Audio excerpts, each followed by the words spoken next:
잘해봅시다. 네. 목사님, 1부에서는 하나님이 기뻐하시는 교회는 성령과 친밀하고 깊게 교제하는 사람이고 육체적인 문제와 영혼의 문제가 해결되는 사람들이고 또 이를 통해서 제자 양육을 하는 교회다라고 말씀을 해주셨어요. 네. 이제 2부에서는 하나님이 기뻐하시는 예배, 그러니까 성경에서 말하는 예배, 그리고 말씀이 어떤 것인지, 그리고 그렇게 예배자의 삶을 살려면 네. 어떻게 해야 되는지 말씀을 해주시면 네. 너무 좋을 것 같습니다. 목사님, 많은 교회에서 주일 예배뿐만 아니고 수요 예배, 저녁 예배, 금요 철야 예배, 새벽 예배 등 다양한 예배를 드리고 있어요. 그런데 하나님을 경배하고 예배한다고 생각을 하는데 정말 어떤 예배를 드려야지 하나님이 기뻐하실까요? 교회에 오면 이제 예배를 드려야 된다고, 뭐 예배에 성공해야 된다, 이런 얘기 참 많이 들리죠. 주일 성수라는 게 뭐 주일날 오전에 드려지는 예배에 참석하는 것이 뭐 천국에 들어가는 아주 중요한 잣대다라고 사람들이 많이 알고, 주일 성수를 하지 않으면 지옥에라도 떨어질 것처럼 그렇게 겁박을 주기도 하잖아요. 그러면 과연 지금 교회에서 드리는 예배가 성경에서 말하는 예배인가 하는 것을 짚고 넘어가야죠. 원래 성경에서 말하는 예배라는 단어는 프리스키네오라는 단어와 라트레이아라는 단어 두 개를 예배로 번역을 했습니다. 먼저 프리스키네오라는 단어는 절하다라는 뜻이에요, 말하자면. 사람들이 누구를 만나서, 요즘은 절을 잘 안 하지만 뭐 인사하는 건데, 그러니까 높은 사람한테 이제 절하고 얘기를 하잖아요. 예를 들어서 거라사 광인이 예수님을 만날 때 그 귀신이 먼저 예수님께 절하고 지옥에 들어가지 말게 해달라 간청하잖아요. 이때 이 절하다라는 단어가 프리스키네오입니다. 그렇지만 이 귀신이 예수님한테 예배하다 이렇게 번역할 수가 없으니까 그냥 절하다 이렇게 번역을 한 거예요. 그리고 또 하나는 하나님이 너희가 산 제물이 되어서 하나님이 기뻐하시는 삶을 사는 게 영적 예배다 할 때, 그 예배라는 말은 라트레이아라는 헬라어를 번역한 건, 이게 원래 제사라는 단어로 번역했어요. 왜냐하면 그 앞에 보면 산 제물이 되어라. 그러니까 구약에는 이렇게 소나 양을 죽여서 제사를 드렸잖아요. 그런데 이제 예수님이 신약 시대가 열리고 나서는 제사법이 폐지가 됐어요. 그러니까 이제는 소나 양을 죽여서 번제로 드리는 제사를 더 이상 필요치가 않고, 이제는 우리 각자가 하나님이 기뻐하시는 살아있는 제물이 돼서 하나님을 기쁘시게 하게 살아가는 것이, 그게 영적 예배다. 그게 사실은 영적 제사다, 이렇게 번역을 해야 되는데, 제사라는 말을 이제 더 이상 쓸 수가 없으니까 예배라는 말을 이렇게 바꿔서 번역을 했습니다. 그러니까 성경에서 말하는 예배는 내가 하나님이 기뻐하시는 살아있는 제물이 되어서 하나님의 뜻에 순종하며 살아가는 그런 삶 자체가 예배의 삶입니다. 이것은 예수님이 수가성 여인을 만날 때도 이 얘기가 나와요. 수가성 여인이 우물을 기르러 갔다가 예수님을 그 우물가에서 만나잖아요. 근데 예수님이 자신의 신상을 쫙 알고 있으니까 오, 선지자군요 하고 펄쩍 놀라면서 자기가 궁금했던 것을 물어봐요. 사마리아인들은 그리심산에서 제사를 드리고 유대인들은 예루살렘 성전에서 예배를 드리고 있는데 어떤 게 맞냐? 자기는 하나님께 진짜 이 참 예배를 드리고 싶은데 갈리고 있어서 좀 얘기해달라 그래요. 그때 예수님께서 뭐라고 하냐면, 여기서도 말고 저기서도 말하라. 이제는 곧 예배할 때가 오나니 지금인데, 지금은 영과 진리로 예배한다, 이렇게 얘기하고 있습니다.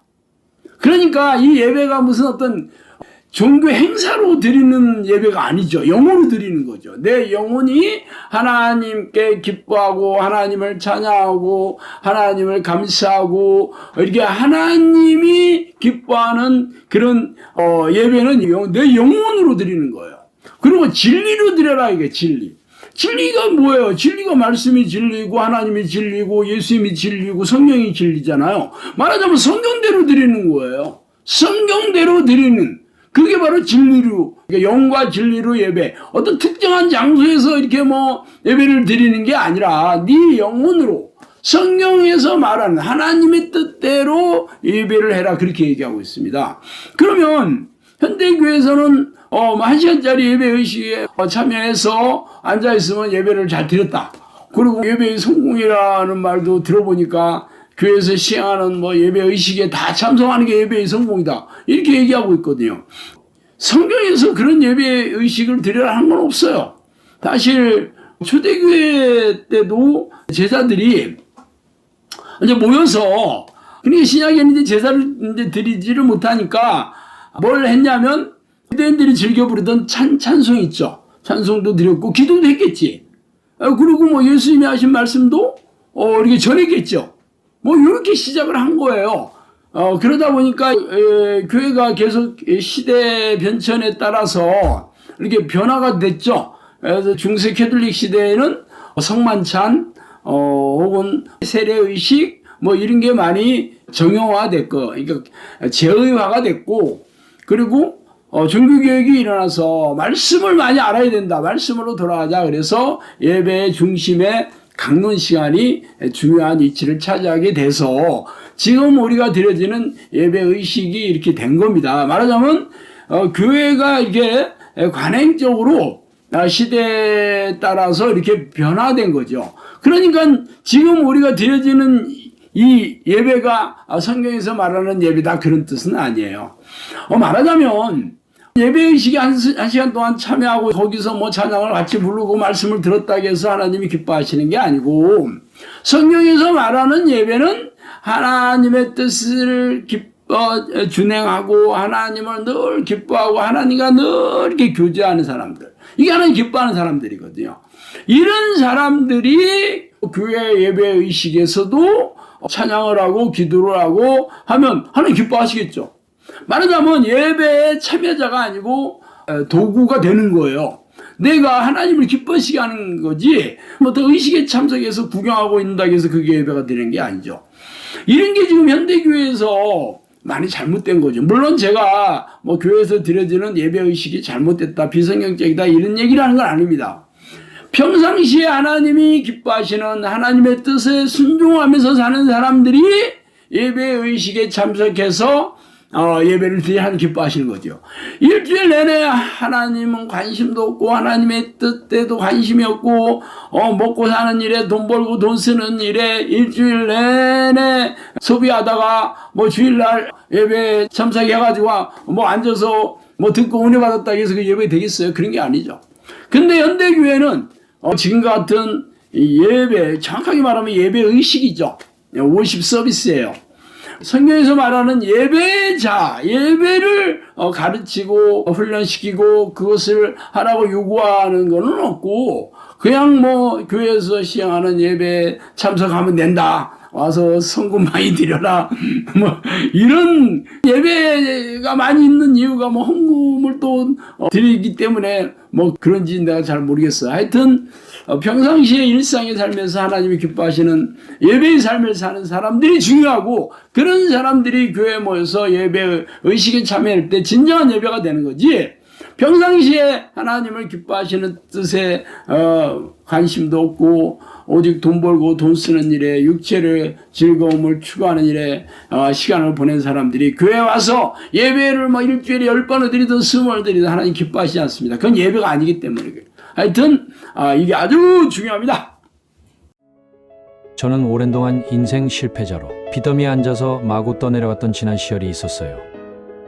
교회를 열심히 다니는데도 왜 내 삶은 고단하고 팍팍한지, 성경에 선포한 수많은 하나님의 약속들, 설교 강단에서 축복의 말씀을 쏟아부었던 목회자들이 답을 해주지 않았죠.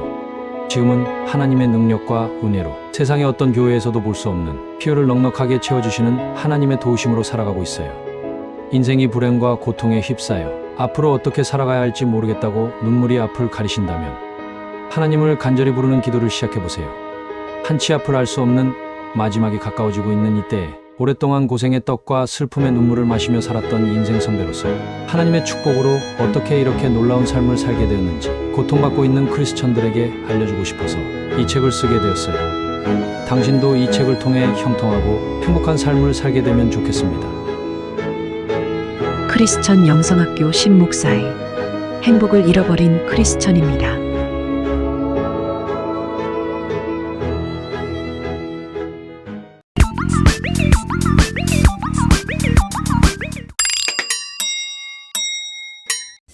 목사님, 저희가 갖고 있는 잘못된 예배에 대한 통념들을 헬라어 언어를 통해서 잘 설명해 주셔서 이해가 잘 되는 것 같아요. 단순히 예배 의식에 참여하는 것이 예배를 잘 드리는 것이 아니라 일상에서 예배자의 삶을 살아서 순종함으로 하나님께 산재물 드리는 것, 이것이 정말 하나님 기뻐하신 예배다. 그것이 영으로 예배하는 것이다. 그럼 이제 남은 것이 진리로 예배하는 것이잖아요. 왜 질려버렸어?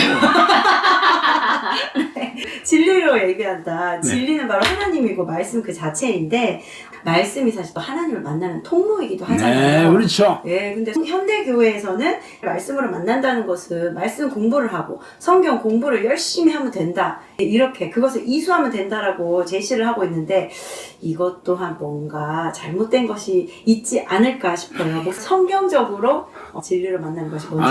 현대교회에서 잘못된 것만 얘기하다 보니까 뭐든지 다 잘못됐다 이런 뭐 생각을 오해하기가 쉬운데, 교회에서 사실 성경적으로 가르치면 내가 뭐 이런 얘기 할 필요가 있겠어요. 현대교회에서는 이제는 성경이 완성된 시대이기 때문에 말씀 공부를 열심히 하고, 뭐 예배도 중심이 설교고, 설교 시간도 말씀을 공부하는 시간이잖아요. 그 외에도 뭐 여러 가지 성경 공부 프로그램도 하고, 뭐 큐티도 하고, 뭐 공과 공부도 하고, 뭐 수련회, 무슨 부흥회, 전부 어떻게 보면 말씀을 공부하는 시간들인데, 이런 것을 막 성실하게 많이 참여한 사람들의 특징은 말씀에 대해서 많이 아는 거죠, 뭐. 그러면 말씀을 많이 아는 게 하나님을 만나는 거냐? 절대 그렇지 않습니다. 이 말씀을 우리가 배우는 목적은 말씀대로 살려고 하는 거예요. 말씀에 순종하려면 말씀을 알아야지 순종을 하든지 말든지 하지. 말씀을 모르면 말씀대로 살 수가 없잖아요. 그래서 말씀이 곧 하나님이고 이게 곧 진리잖아요. 진리시 하나님의 말씀을 내가 배워서 이 지식으로 쌓아두는데 그치지 않고 말씀에 순종해야 되는 거예요. 그런데 문제는 그게 쉽지 않거든요. 사실은 뭐 성경 공부를 많이 한다고 해서 말씀의 깨달음이 와서 말씀에 순종하는 삶을 사는 게 아니고, 성경에 보면 성령이 오시면 예수님께서 내 말을 생각나게 할 것이고 진리로 이끄신다. 그래서 기름 부음이 임하시면 아무도 가르칠 필요가 없다, 이렇게 얘기합니다. 이건 무슨 얘기냐면, 성령님께서 내 안에 들어오시면 성경을 읽을 때나 뭐 아니면 뭐 설교를 들을 때나 하여튼 말씀을 접할 때 이 깨달음을 주셔서 요 지식으로 머리에 쌓아두는 게 아니라 이 가슴으로 새겨지게 해서 내가 이렇게 살아야 되겠구나, 이렇게 사는 게 진짜 하나님이 기뻐하시는 거구나 하고, 그냥 감동받는 걸로 그치지 않고 삶에 적용하고 그렇게 순종하려고 애쓰게 되는 거죠. 그런데 현대교회에서는 말씀 공부만 열심히 해. 그리고 뭐 설교 들으면 은혜를 받았습니다 하고 그냥 끝내. 그러다 보니까 말씀으로 하나님을 만나는 게 아니고, 말씀이 머리에 이렇게 지식으로 저장이 돼서 뭐 사람들을 판단하고 정죄하는데 그러한 걸로 말씀 지식을 사용하고 있을 뿐입니다. 그것은 성령이 내주하는 기도가 없이 그냥 성경 지식을 쌓아두는 공부에 그치기 때문이에요. 사실 그런 거라면 교회 안 다니는 사람도 성경 열심히 읽고 공부 많이 해보세요. 그럼 성경 지식 많지. 뭐 텔레비에 도울 김영옥인가 그 양반은 솔직히 예수 믿는 사람도 아니면서 성경 공부 많이 해가지고 성경 말씀이 어쩌고 저쩌고 뭐 불경이 어쩌고 저쩌고 뭐 유교 같다고 떠들잖아요. 공부 많이 해서 아는 거잖아요. 공부 안 믿어도 성경 공부 많이 하면 많이 알 수 있어요. 그게 하나님을 만나는 건 아닙니다. 하나님을 만나려면 성령이 내주하는 기도를 통해서 성령께서 말씀을 읽고 접하고 들을 때 깨닫게 해주셔서 머리가 아니라 가슴으로 내려와서 말씀대로 살 능력이 생기고 말씀대로 살 수 있는 의지를 주시고 감동을 주시고 그렇게 될 때 비로소 말씀이신 하나님을 만나게 되는 겁니다. 그런데 현대교회는 이 성령과 교제하는 기도가 없이 오직 말씀 공부만 하다 보니까 건조하고 메마른 성경 지식만 쌓아둬서 사람들이 아주 건조하게 살고 무능하게 살고 그렇게 되는 거죠. 안타깝습니다. 목사님, 초대교회의 성도들은 정말 목숨을 걸고 하나님을 섬겼잖아요. 그럼에도 불구하고 요한계시록 2장과 3장 말씀을 보면 7개 교회 중 5개 교회를 온전하지 못하다고 하시면서 결국엔 회개하라, 돌이키라고 말씀하셨는데요. 저희가 어떻게 회개하고 돌이켜야 다시금 하나님께 칭찬받는 성도, 칭찬받는 교회가 될 수 있을까요? 소아시아 7교회 초대교회가 예수님께서 반모섬에 있는 요한에게 찾아와서 사자를 통해서 편지를 전해줘라.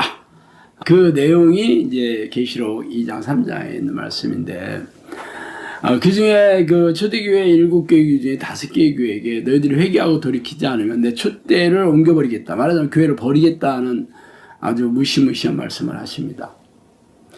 그러면 그 초대교회가 어떤 교회였어요? 사실 목숨 걸고 예수 믿던 사람이잖아요. 그 사람들은 사실 대부분 유대교이거나 뭐 이방이었다거나 간에 당시 기독교는 사실 핍박받고 박해받았죠. 로마 당국에서 얼마나 미워해서 예수 믿는 사람들을 잡아다가 감옥에 가두고 고문하고 죽이는 일도 허다했기 때문에 이 사람들이 예수를 믿는다, 크리스찬이 된다고 하는 것은 목숨을 거는 얘기였어요. 그런데 그래서 뭐 몇십 년 지나지 않아서 벌써 이렇게 변질이 된 거예요. 그래서 예수님께서 회개하고 돌이키지 않으면 내가 토하여 버리겠다는 진짜 그 끔찍한 경고의 말씀을 하시거든요. 근데 본인들은 그렇게 생각을 안 해요. 아니다. 우리는 뭐 부유하다. 이거 믿음이 부유하다. 우리는 지금 잘하고 있다. 우리만큼 잘하고 있는 교회가 어디 있겠냐. 이렇게 생각을 하는, 착각하고 있죠. 예수님께서 라우디게 교회에게 뭐라고 하셔요? 너희들이 사실은 부유하다고 생각하지만 너희들은 가련하고 눈물고 벌거벗었다. 안약을 사서 너희가 발라봐라. 하면서 내가 문 밖에 서서 문을 두드리고 있으니 네가 문을 열면 내가 들어와 먹고 마시겠다. 예수님이 안에 계시다고 얘기 안 해요. 밖에 계시다는 거예요. 자신들은 예수님이 우리와 같이 교제하고 지금 안에 계시다고 착각하고 있는데 예수님이 아니래요. 나는 니들 안에 없다. 밖에서 나는 너희들이 문을 열어줄 때 지금 기다리고 있다. 이렇게 얘기합니다. 그러면 당연히 초대교회도 7교회 중에 5개 교회가 예수님으로부터 회개하고 돌이키지 않으면 버림을 받을 그런 운명에 놓여져 있었는데 지금 한국 교회는 얼마나 지금 상황이 끔찍하겠어요. 그래도 한국 교회가 뭐 우리가 잘못됐구나, 우리가 진짜 문제가 있구나 이렇게 생각하지 않습니다. 뭐가 문제냐면 기도하지 않기 때문이에요. 현대교회의 가장 큰 문제는 기도하지 않는 거죠. 기도하지 않으니까 성령과 이렇게 교제할 수도 없고 성령이 계시지도 않는 거죠. 근데 현대교회는 3번짜리 영적 기도를 하면 성령이 자동적으로 들어오신다고 하고 종교행위만 열심히 하고 있잖아요. 초대교회도 그들이 기도 안 했겠어요? 기도했는데도 불구하고 시간이 지나가니까 종교적으로 기도하게 되고 열정이 사라진 거죠. 하나님을 간절히 사모하고 성령과 동행하는 기도를 잊어버린 거죠. 그러니까 뭐 기도를 안 하지는 않았겠지만 종교적인 의식으로서의 기도를 하게 되는 거고 본인들은 잘하고 있다고 성령님이 우리 안에 계시다고 착각하고 오해하고 있는 거잖아요. 그래서 예수님께서 이대로 살다간 다 지옥에 갈 게 뻔하니까 반모섬에 있는 요한에게 이 말을 꼭 전해주라고 해서 다시 기회를 주고 싶어 하는 거거든요. 지금 한국교회도 마찬가지입니다. 한국교회가 지금 성령의 능력도 없고 성령의 열매도 없고 성령의 변화도 없고 교회는 날마다 무너지고 하나님과 예수님과 크리스찬들은 전부 땅에 떨어져서 밟히고 세상 사람부터 조롱과 멸시와 경멸을 당하고 있는데 자기들은 문제가 없대. 그리고 새신자들은 들어오지도 않고 교회가 줄어들고 교인들은 떠나고 지금과 같은 추세로 된다면 20-30년 지나면 3분의 1, 4분의 1밖에 안 남습니다. 그것도 뭐 제대로 된 교회도 아니에요.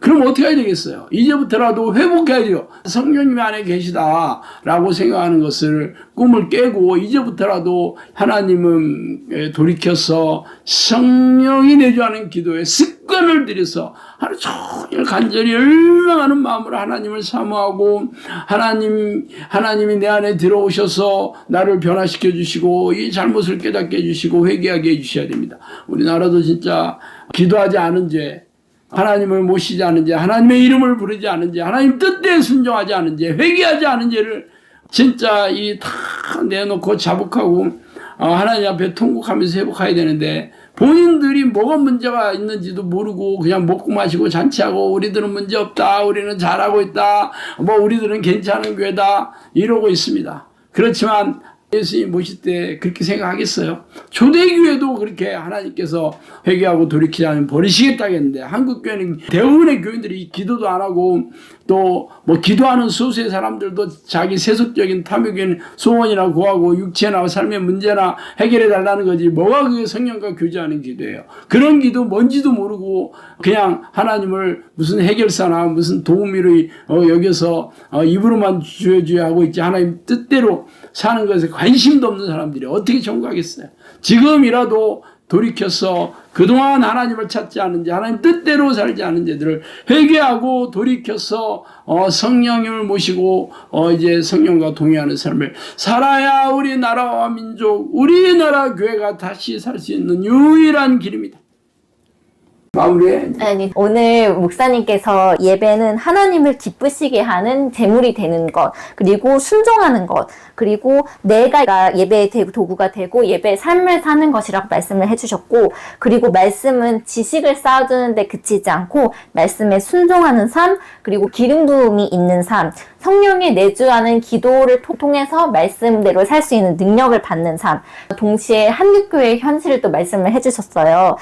문제가 없다고 하고 하나님을 찾지도 않고 부르지도 않고 회개하지 않는 현실에 대해서 말씀해 주셨습니다. 저도 이러한 진짜 예배자의 삶을 살기 위해서 열심히 정진하겠습니다.